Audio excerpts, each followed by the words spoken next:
জাহান্নামের কিনারায় নিয়ে যাওয়া হয়।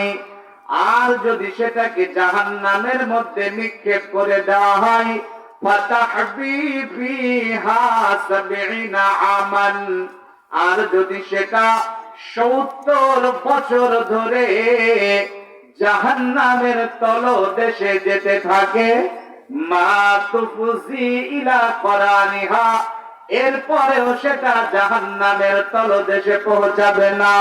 তাহলে চিন্তা করুন জাহান্নাম কত গভীর।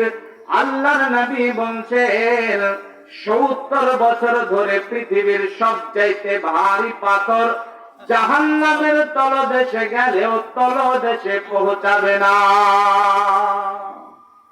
আজকে সামান্য একটু উঁচুতে, ধরেন ১ তলা বিল্ডিং বা ২ তলা বিল্ডিং, এই বিল্ডিং এর কিনারায় যদি আপনার ছেলেটা দাঁড়িয়ে থাকে, একেবারে কিনারায় চলে গেছে, বলেন আপনার কলিজাতে একটা কেমন করে একটা শব্দ করবে বা কেমন করে একটা আঘাত লাগবে যে হায়রে আমার ছেলেটা যদি এখান থেকে পড়ে যায় তাহলে কি হবে।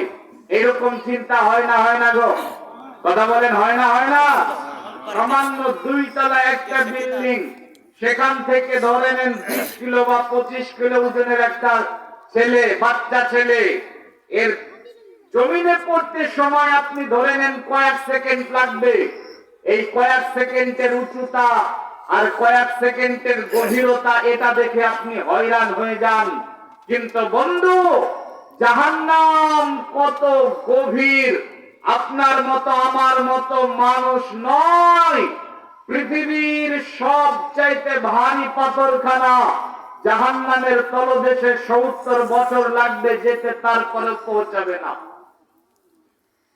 বাংলাদেশের ভাইরা, হাসরের ময়দানে আমার আল্লাহ সূর্যকে আর চন্দ্রকে আনবেন, জাহান্নামের মধ্যে নিক্ষেপ করে দেবেন।